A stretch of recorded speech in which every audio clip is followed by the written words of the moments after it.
The Bee Gees, Jive Talking, and our Friday very special guest is James May, coming up after this.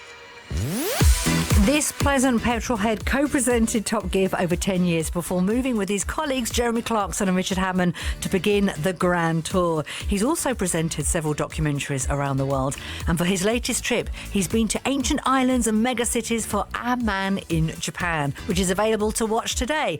Got to say, a very good morning, James May. Thank you very much, and very good morning to you. How are we feeling? Are you a morning person? Yeah, I wake up early. I'm not a very good sleeper. Yes, I don't necessarily achieve anything, but I'm awake. That's good. I've got a cold, you can probably hear that. Well, yeah, we don't sound too bad. Is it one of those colds that just doesn't want to go?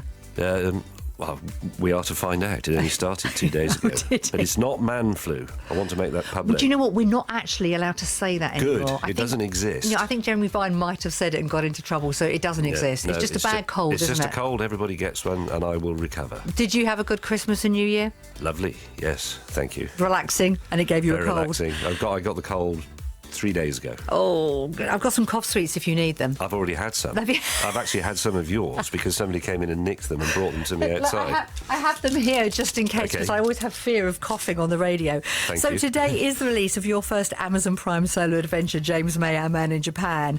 I have to ask you, why did you decide Japan was the best place to start this series?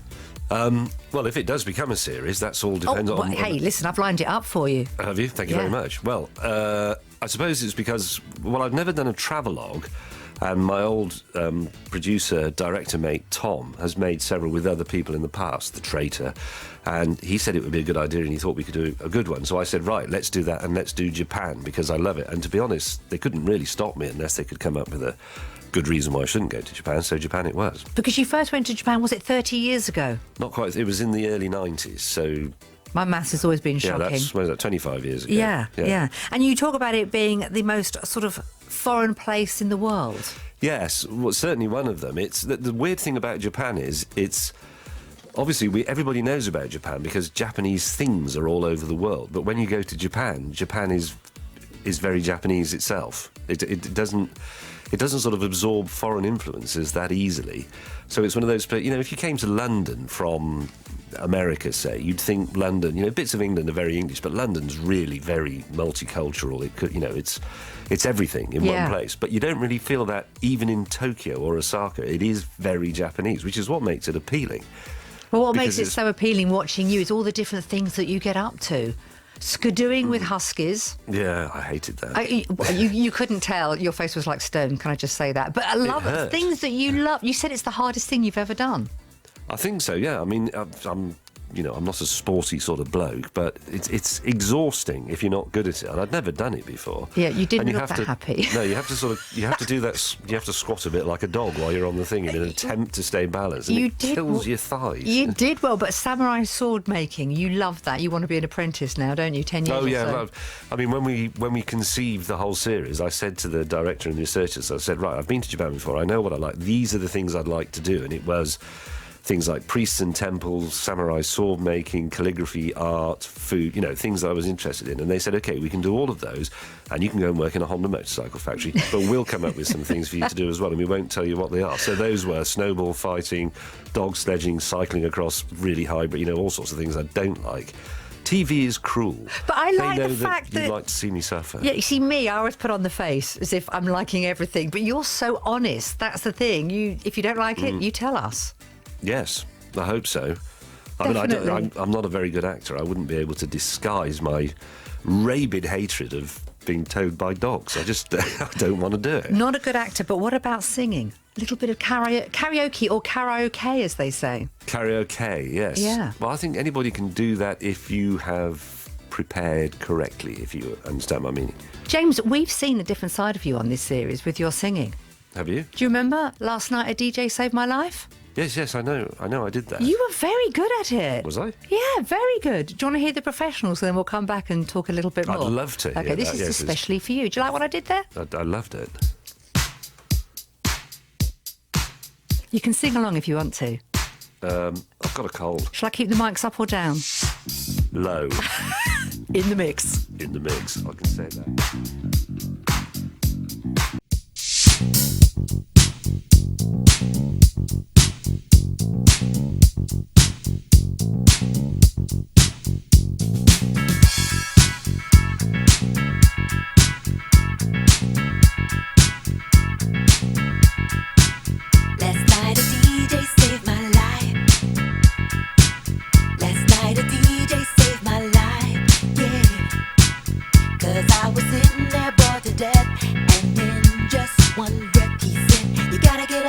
gotta get up, you gotta get down, girl.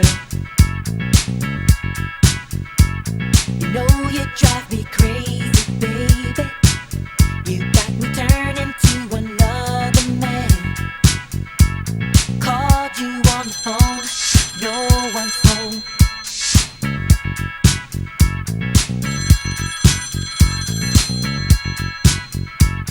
Baby, why leave me all alone? And if it wasn't for the music, I don't know what I'd do. Yeah. Last night a DJ saved my life. Last night a DJ saved my life from a broken heart. Last night a DJ saved my life. Last night a DJ saved my life with a song.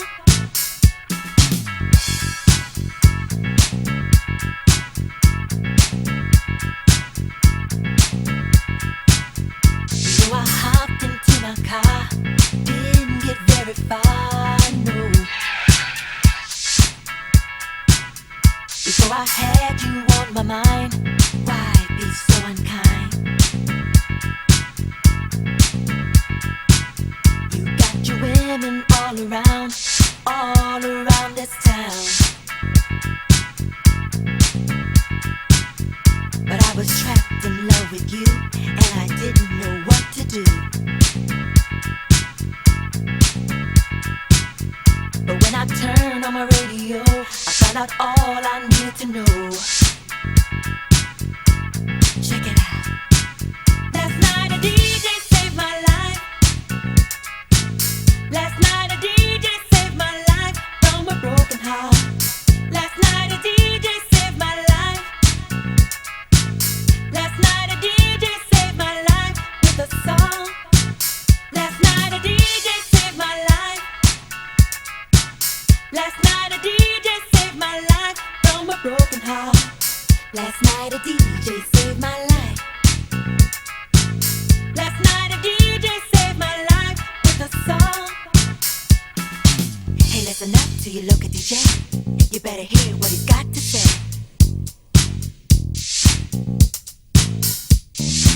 There's not a problem that I can't fix, 'cause I can do it in the mix. And if your man gives you trouble, you just move out on the double and you don't let it trouble your brain. Said away goes troubles down the drain.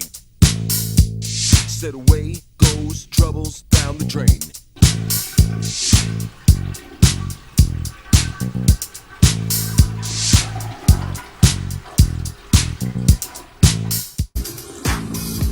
Well, alright.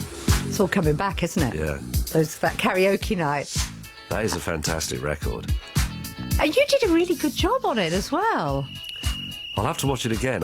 My memory of it is unclear. When did you inevitably. the Saki. When did you film the series? March, April, May of last year now, Oh, 2019. okay, so not too far away, yeah. But fond memories, obviously. Yeah, wonderful. Yeah, fantastic you've country. got I recommend it. I mean, Japan, it's a long way to go, but it's worth it, isn't it? It is a long way to go. I wouldn't go for a weekend. No. You need to give it some time, even though it's actually quite a small country. There's a lot to see, but An awful lot to see. And it's quite easy to get around, isn't it? Oh, utterly. I mean, everything in Japan works. If you've got to be... we found this was one of the great things about filming there. If we finished one bit and we had to be 120 miles away by the next morning, so we had to drive there or train there that night, we knew exactly how long it would take and when we would get there, because it all just works. It's perfect. Talking about trains, tell us a little bit about the Tube. The Tube? Yeah, look at you. Shall I remind you? What, in Japan, you In mean? Japan. Oh, yeah. It's... yeah, it is confusing. The trouble is, there seem to be sort of... trouble with Japanese is there are 3 alphabets in use, and they're not really alphabets. 2 of them are pictograms. So there are 3 ways of writing things, and then there seem to be several systems for saying the same thing. This is also the problem with the machine where you get your tickets for the noodle bar. It's a bit like that on the railways, and I've been there several times, and I've been on a lot of trains, and I've never quite managed to work it out. What you have to do is look at symbols and translate them into, for example, 2 Mexicans under a tree fighting over a broken television. If it looks like that and you remember that, you can then spot it on another sign or another diagram or at a station platform. That's the only way you can do it without actually learning Japanese. And I know people who have learned Japanese and it takes 15 years. Yeah, but if you're on the Tube in this country, you never get this.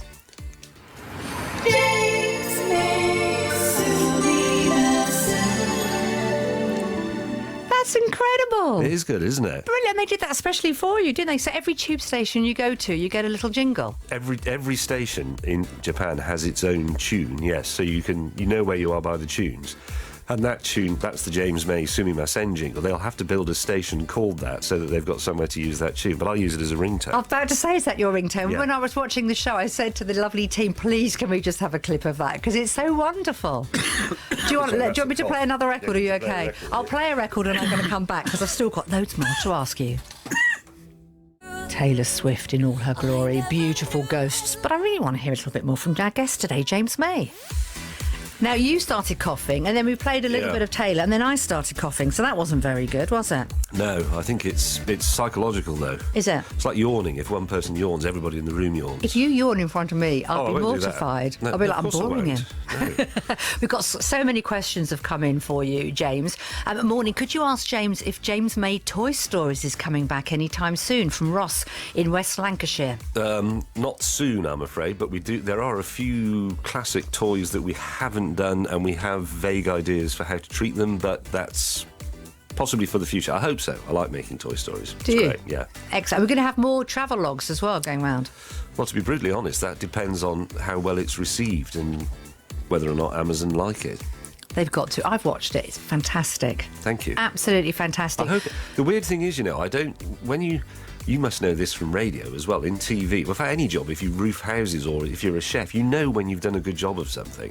And you sort of know when you've done something that's a little bit half-baked. But I don't know with the Japan thing. If I'd made a programme about popular science or about the history of cars, I'd sort of know if I'd done a good job. I don't know if it's any good.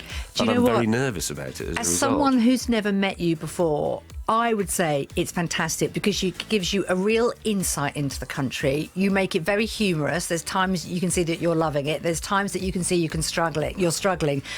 And that's the honesty. That's what we love because that's real life, isn't it? Yes, it is. I'm going to say you've slightly depressed me because you have met me before. Have I? When? About 4 or 5 years ago.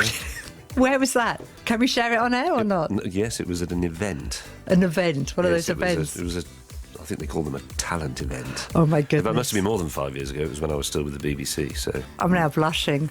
Did I really meet you? Okay, let's move on. I remembered it. Oh, well, you were so fantastic. I was in awe and I've forgotten it. How about that? Michael Smith in London, she says, moving on. I have gone red, by the way. It says, James, which Top Gear special was your all-time favourite? The answer to that is actually it's the original one, the Botswana one, because it wasn't... I don't think we intended it as a special.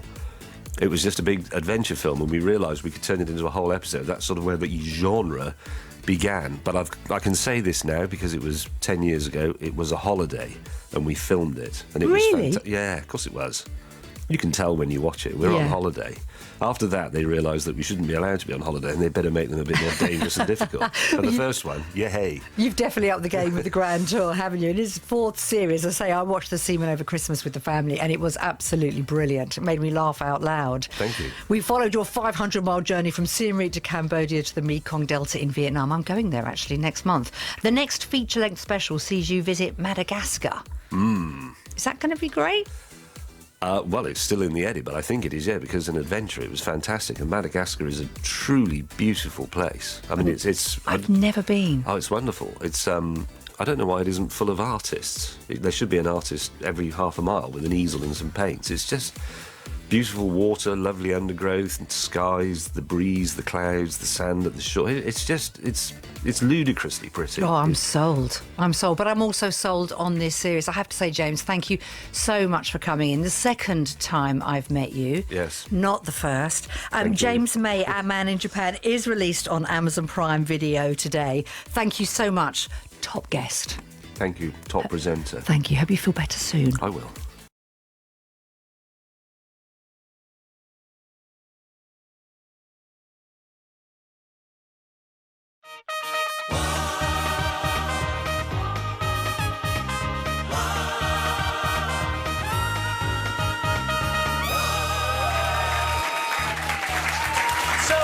Shall we see if you remember how this goes? Oh, gosh. Hello, and welcome to The One Show with Alex Jones. I'm Patrick Kilty. You never lose it. Wow, so they say. We'll see. I feel really nervous, though. Because Really? well, it's been 8 months. It has. You know, and it's been lovely with little Kit and Ted. But I do feel like, I don't know, you know, it's the first time ever that I've done it. But you see, that's quite nervous for me because I was actually hoping that you would come and everything would just be so completely fine. But the fact Well, sorry to burst your bubble, but I'm out of practice. So the fact then that you're basically relying on me, this could go either way. You've got this. You've got this. Thanks. Okay. Be fine. Good night. That's the end of that. So let's talk Bubsies. How are they all keeping? They're lovely. Yes. Kit, obviously 7.5 months now. Teddy will be 3 in Jan. It's been the nicest period. But it was time to come back, and I'm lucky to come back to a show that I love. And thank you for all your messages as well. Really lovely to hear from everybody while I've been off and stuff. Now, most importantly of all, is husband Charlie looking after the kids tonight? He is. He's at home. I think he's watching. So is this the first time that Charlie has actually looked after the kids on his own for a while? No, to be fair, he's brilliant. He's brilliant. But, you know, we're gonna have to share it now, won't we? I think we can maybe make this a 2-hour show. What do you think? Just make this a 2. It's okay, Charlie. Half an hour as usual. We're good. Now, like many new parents, Yeah. You've had the snip. I've had the snip. I went for it. I thought... I see what you did there. I just thought, you know, new year, you know, back in work, you know, just have a haircut. It's a good look. Yeah, thanks. We're glad you made an effort. Thanks. Because our first guest of the new year is a man who has been letting himself go for years. Oh, no! Poor our first guest. It's James May! You're right.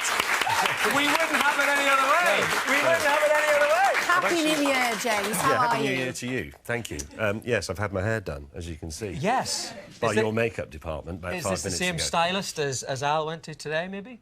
Did you ask for an Al Jones? Do you honestly expect me to deliver an insult like that to a woman on TV? I mean, it's not... No. See? Well, Happy New Year. Any New Year. resolutions? I mean, it's a big one, 2020. No.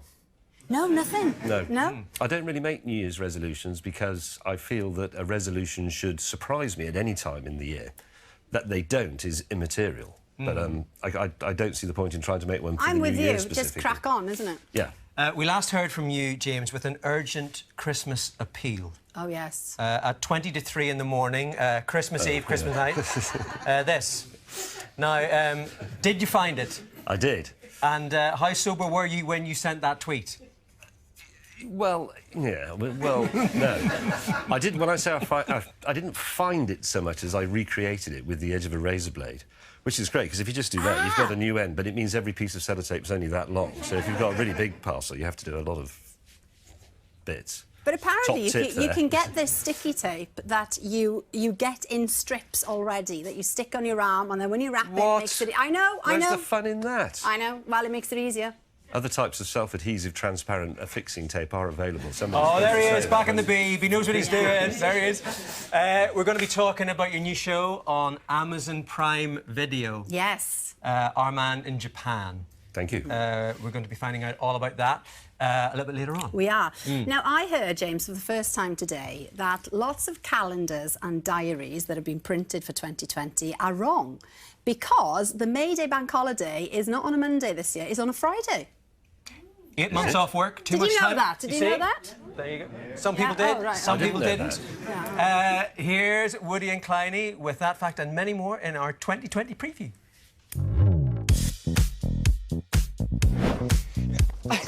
Of course, 2020 is a leap year, and politics could be as turbulent as ever. Will we get a new opposition leader? Probably. Will Trump contest another election? Keep America great. Probably. And it's more than likely that we'll Brexit. Get Brexit done. However, don't you worry, because we are staying in the Eurovision. It's not just the competition of politics. The big one. Yes, we all know the Olympics and the Paralympics are being held in Tokyo this year. But did you know there are actually 4 new Olympic sports this year? Surfing, sport climbing, Karate. and skateboarding too. Sky Brown's on track to be Britain's youngest Olympian. At 12 years old, she will be absolutely chuffed with a medal. Thanks for that, mate. That's all right. Talking of medals, did you know that they're actually going to be made out of recycled old mobile phones? Interesting.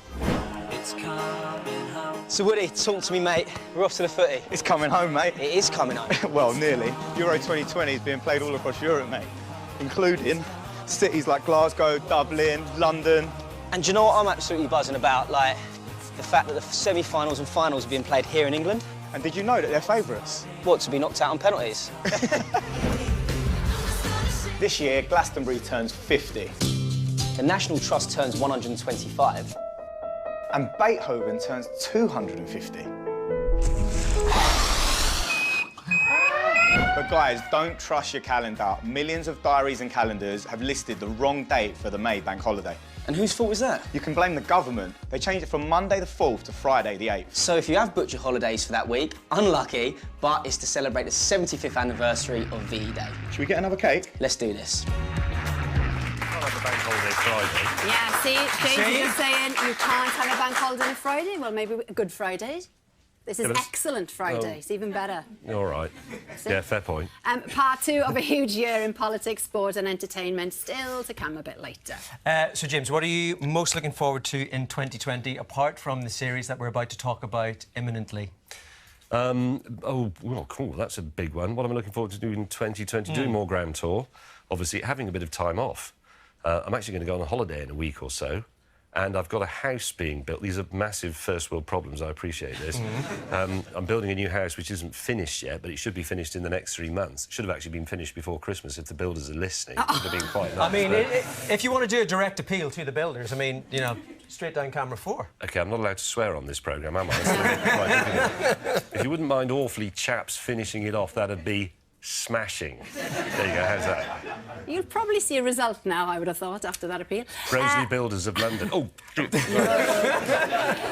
we also want to know why 2020 will be a huge year for you. Now, it could be a big reunion, maybe you're getting an award of some sort, maybe a wedding, maybe a new baby. Whatever it is you're looking forward to, let us know. Send us a photo on Twitter, Facebook, Instagram. Are we on TikTok yet? We're not. We are not yet on the TikTok. But you can email us. The one person in the audience who knows what TikTok is, having a chuckle at that. The one show at bbc.co.uk. Yes. Now, we've only got another 18 years or so to send them in because apparently on January the 19th, 2038, there's another one of these coming our way.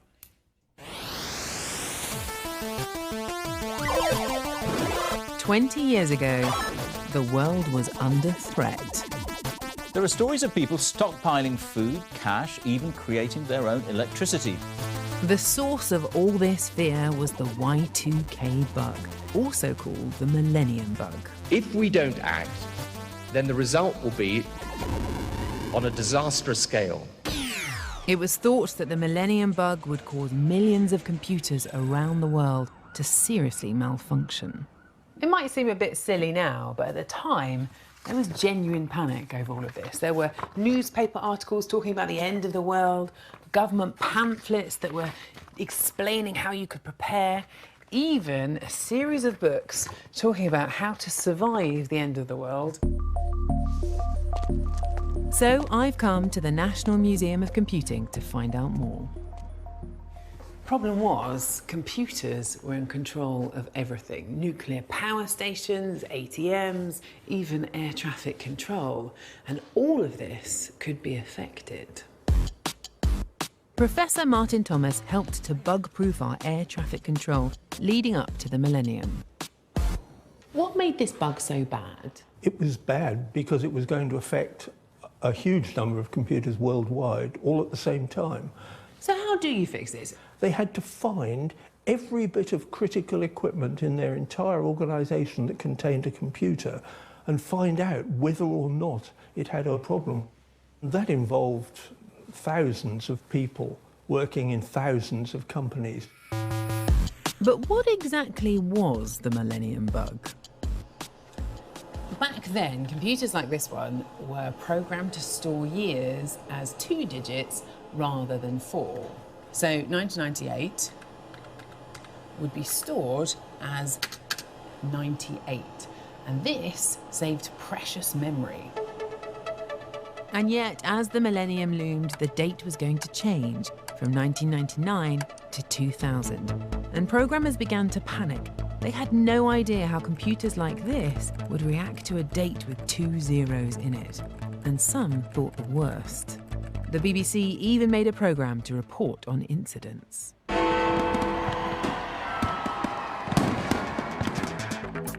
The Millennium Bug, has it struck or hasn't it? But it seemed like the bug had not bitten. So far, there don't seem to be any problems here at all.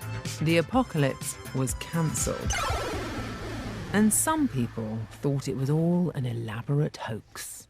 Hello, how you doing? Lovely to meet you. Why was this all so overhyped then? Well, there was a media feeding frenzy. If somebody's got a story about how the world's going to end, that will grab coverage again and again and again. Do you ever think there was a real threat? Oh, there was a real problem. So what we did at the University of Cambridge is that during 1998, we went and looked at all the systems that we've got. And by the end of 1998, we'd come to the conclusion that nothing was going to break horribly, because the stuff that was going to break, we could mostly fix by just turning it off and turning it on again. There were some places where we had to do real work. It cost us millions to fix our accounting system, but it was all perfectly manageable.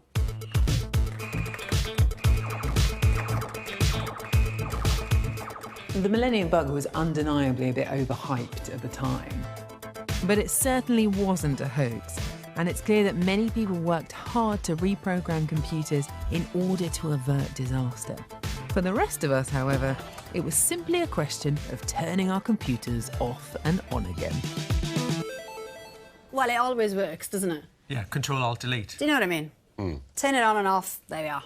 You're not a man known for hysteria, James. I'm sure the Millennium Bug didn't really take a fizz. I had my suspicions that it was just a bit of scaremongering put about by IT consultants to get more work, because there was a bit of an excess of them at that time. It was all the people I'd been at university with who'd done computer science, and they were looking for work, so they made up this thing about 2 noughts. I mean, what rubbish.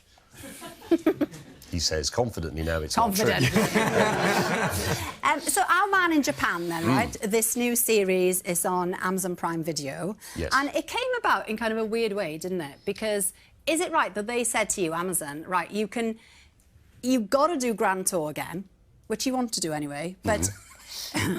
Just putting that in there. But didn't they say, but you can do any solo project that you want to do?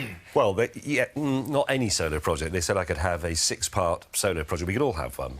We could have one each. But I mean, they weren't dictating what I would do. But if I said it's 6 hours of me doing woodwork, they'd have probably said no. But I came up with, foolishly, because it would have been a ratings winner, obviously. But we've always wanted to do a travelogue. I've never done one. But why Japan, though? Well, just because I've been there quite a bit and I love it. I find it very magical. And it's also quite manageable, because it's not actually a very big country, and you can get around it very efficiently. Everything in Japan works beautifully, obviously. And I don't know, because I get excited about it, I hoped that would mean the viewers would get excited about it. But when you get excited about things, you don't really seem that excited. No, I mean, you seem I'm very excited. British and very in control, Paddy. That's, yes. I mean, underwhelmed, you know, at a lot of points during the documentary. But you think I'm underwhelmed? Well, a little bit, yeah. Well, you looked quite, you know... Well, look, here's here's a little clip of you getting very excited about a vending machine. What are these? Well, these are gacha gacha. But what is that? It's a sort of... It's a sort of polyp from your intestine that you can get... Like an oyster. Oh, is that an oyster? Well, It's a shellfish. You can actually buy a girlfriend. Yes. But do people collect these? Yes. So it's just geekiness. They continue buying it until they get the right girl. You know what I mean? And then that's it. What is that? A skin of an animal. It's a... What? You see, what I love about that is he's getting very excited and you're just very much... You look perplexed. I mean, like any of us would, to be fair, in that circumstance. Yeah, and that is Yujiro, and he's hyperactive and very excitable about absolutely everything, which is what makes him great television. But it is baffling, that thing. As I said in a piece to camera that wasn't used in the end for some reason, Japan is full of stuff. And it is full of stuff. There's lots and lots of little things in Japan. There's lots of things to collect. There's lots of things to wear, you know, as little charms on your handbag or your rucksack. And you love detail. I quite like small things. There's lots of sort of toys in Japan. If you've got a bit of a 12-year-old mindset, and part of me has, it's magic land. It's full of colour and shiny things and things to look at and things to play with, and everything's exquisitely presented. It's fantastic. And I mean, like it's rich in culture, isn't it, as you show, you know, in the series. Amazing. But what was the thing, then, that baffled you most? Because you say, you know, it was fascinating and baffling in equal measures to you. What was the thing that you found most baffling, and what have you got answers to that you were looking for? There's a lot of things I don't have answers to because it's far too complicated. The thing I noticed this time, which I'd never noticed on all of my previous visits, and Yujiro, the chap in that clip, confirmed that it's true, is I suddenly realised that the Japanese don't really like being outside. Not in the way that we do. You know, in England, the instant it's warm or sunny, we all appear in comedy clothing and sit outside in cafes and bars having a drink and a coffee and a cheeseburger and all the rest of it. But quite often, there's no sort of culture in the big cities, apart from Osaka, of sort of sitting outside at a coffee bar, and you will go in some lovely places out in the wilderness. There'll be a little restaurant serving, you know, exquisite bowls of noodles and sushi, and it'll have a lovely garden, but they don't sit in it. They sit inside, even though the evening is warm and balmy. And I put this to him. I said, you don't like being outside. None of your beaches down in the south are developed. You know, if they were European, they'd have really boutique hotels and resorts, but they're not. They're just left completely empty, and occasionally you'll see someone going for a walk. And he said, no, that's true. We don't really do that. We just leave it alone and stay indoors. So you've got this on. What is this that you're wearing? This is actually workwear. I went to a place that restored and built Shinto temples. I mean, fantastic woodworking. The Japanese are brilliant at woodworking. You brought this in for us. And this is what this one is not to keep, I'm afraid. Oh, Paddy. okay. That's a happy jacket. That was my gift from Masayo in episode 1. What do you mean by that, then? Happy jacket? Well, they wear those for things like festivals and parties and special occasions. So it's I mean, it's party dress. I think a belt would help. No, it does come with a belt. It's quite loose. It's quite boxy. You sound like my wife. I think a belt will help. It does have a belt. I do wear that at home quite a lot. And nothing else. I was going to say. Try not to picture that at home. I tell you what, though, one of the things that you did look quite excited about was the samurai guy, you know, when you met him and he showed you how to make the sword. Yes. And then you had to go at becoming a samurai. Now that, even James May looked pretty excited about that. Yes. No, I wasn't expecting this. This is one of the things that the crew had arranged without telling me. Talk us through this outfit, James, because this looks like you have toilet roll on your head and either curtain rings or nipple rings. I just make it look like that. If you're a proper Japanese samurai, you can make that look much more dignified than I did. It's ancient historical armour. That chap was a collector. It was actually his family's possessions, because he's part of an ancient clan that would originally have been samurai warriors. So he had inherited and collected that stuff, and he repaired it and restored it, and they wore it in ceremonies and you know, events where the people do it. It's almost like historical reenactment, but it's slightly more highbrow. So he insisted that I try it on. It's very heavy. Yeah, it looks heavy. It's a good look. It looks heavy, yeah. And you also went to... I brought it all home, and I wear it clubbingly. Very hot. You also went to a microbrewery, and we know that you enjoy a beer. Are you doing dry January? No. No, nor me. I mean, ridiculous idea, surely. I think it is a ridiculous idea, but if you want to do it, that's fine, but don't tell anybody. I don't like people... If somebody offers you a drink, you should say either, you know, you could say, oh, not for me, thanks, or no, you're all right, or something like that. But don't say, oh, no, I'm doing a dry January, because that invites me to give a toss, and I don't. Well, I tell you what, last year, 3 million of us resolved to give up the booze, and the industry has taken notice, haven't they? Yes, non-alcoholic versions of your favourite tipple are everywhere, but can they pass the ultimate taste test, Alec Jones's lips, directly after this show? I'd know straight away. The ultimate taste test, of course, the thirsty student. The University of Manchester's women's lacrosse team regularly meet for a post-match social. Would go for a drink after a match or something like that to celebrate or commiserate. Yep, these women know their drinks, and later we've got some for them to try. But what they don't know is that they will be alcohol-free. First, though, I've come to the Robinson's Packaging Centre in Stockport. Because today, a brand new lager is coming off the conveyor belt with 0 alcohol. This is the latest product to join the no and low alcohol market, which is now said to be worth more than £100 million in the UK.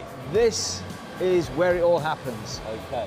Richard Clark's company, Drinks Unlimited, has invested more than £1 million in the UK's first cool vacuum distillation machine, which reduces the alcohol level of lager and cider to no more than 0.05%. It takes just over 2 minutes from the top to the bottom of the beer to hit the steam, and it goes out the other end, and it's de-alkalised. How confident are you that there is the demand out there? We know that the appetite is there from the retailers, And we know the appetite is there and the thirst from consumers. And that's the way the market's going. There's a massive market. What about the cost? We would hope to be under £2 a bottle in a supermarket. There'll be a percentage of people who will think, well, hang on a minute, why am I paying just as much to not get drunk as I would be to buy a normal beer? We're starting with real beer, and we're starting with real cider. And then we're investing in technology that the alcohol manufacturers don't use at the moment. The very first bottles of Richard's new lager are about to come off the production line. Here we go. Richard. Fantastic. How does it feel to be holding that? We're delighted. Yeah. Over the moon. Back in the pub, and the lacrosse players are ready to be served up their unknowingly alcohol-free samples from a variety of companies, including Richard's. So we've got lager and we've got cider. Cheers. What do you think? I like it. Yeah? So Yeah, you got the same. lager. Yeah. You liked it? There's no like nasty aftertaste or anything. It's quite smooth, I think. I don't normally like lager, but that's actually nice. Next, it's wine time. Down the hatch. Oof. Was not expecting that. The only thing I would say, it was a little bit tasteless. It's so sweet. It's too watery, and then even if you have got a little bit of flavour, it's far too sweet. Best sparkling wine I've ever had. 100%. And finally, some alcohol-free spirits. That tastes like, oh my gosh, cleanser. That would get a 2-2 at uni. So, very mixed reviews from our lacrosse players. Now, time to reveal the missing ingredient. What if I told you all of these drinks have got no alcohol in them? It makes sense now that we were saying how smooth it was and easy to drink. What is interesting is how a couple of us said that it was already going to our heads. A bit disappointed, not gonna lie. Does that mean that if you went out, you wouldn't order it? If you're gonna have like a pint after a match, definitely, 100%. But probably not on a night out. And if as well you've got deadlines and stuff, you could just have one of these, still feel included. But are these alcohol-free drinks good for the health-conscious too? I've asked dietitian Emily Foster to join us at the table. You do see usually a higher sugar count on the non-alcoholic drinks. Actually, all of these guys pointed out how sweet a lot of these drinks were, so that chimes with what you're saying. There are calories and there are sugar in these. It's food, it's drink, it's going to have that. Bottom line is drink these things in moderation. So if you can, try and fit sort of a glass of water in between there as well, and that will keep you nice and hydrated. So will these team members be trading in their tipple of choice? Are you going to stay here with these drinks, or are you going to go get something stronger from the bar? Let's go. The bar? Oh, okay. Whose round is it? Yours? Yeah, maybe. Now, because it's your first show back, we've got the beers in. Thank you very much. in. But the thing is, James, can you tell which is the non-alcoholic? Hang on. Because obviously, as a beer connoisseur... It's quite tricky. I think it's tricky with these. Yeah? You know what they said there in the film, that it's harder to find wine that's non-alcoholic, that's good. But I think with this sort of thing, with lager... OK, so what are we going for? So you think that's beer. OK. OK. I changed my mind and then I changed it again, but I'm... See, that's beer. You're saying this is the beer? Yes. All right, well, bad news, because actually the alcoholic one is the green one there, the other one. Oh, wow. This is non-alcoholic. OK, so Alex... Can we edit that out? See, I don't know, they both taste all right to me. Which one do we think But I would have gone that one's the alcoholic one. You see, I'm not sure. I think this might be the beer, but I just need to check again. See, that tastes like beer. Yeah, they do. They're all right, aren't they? Yeah? Yeah. Yeah, Oh, very no. Still slightly baffled. Yeah. I'm disappointed in myself, really. Why did you do that to me? Also, I changed my mind, which is bad gaming technique.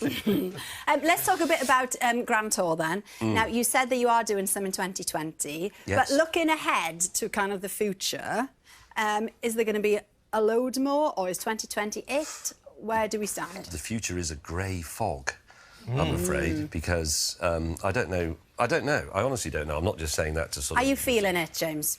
Yeah, well, I always feel it a bit because, you know, I have Because they said pay you recently- well, I imagine. Well, yes, all right, they pay me a bit, but there comes a time when you have to admit you've peaked. Right. And do you think you've peaked?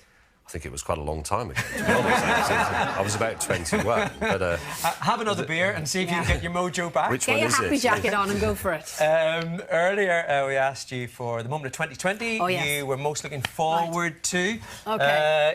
Here's one. Now, this is from Helen, and this is her son Thomas, who's been working in Antarctica with the British Antarctic Survey Team since October 2018, and he is coming home for the very first time in April.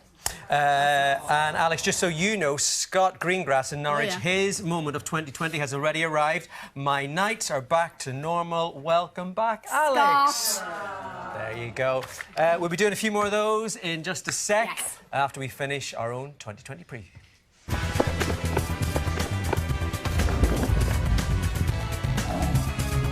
This year, James Bond is back, titled No Time to Die.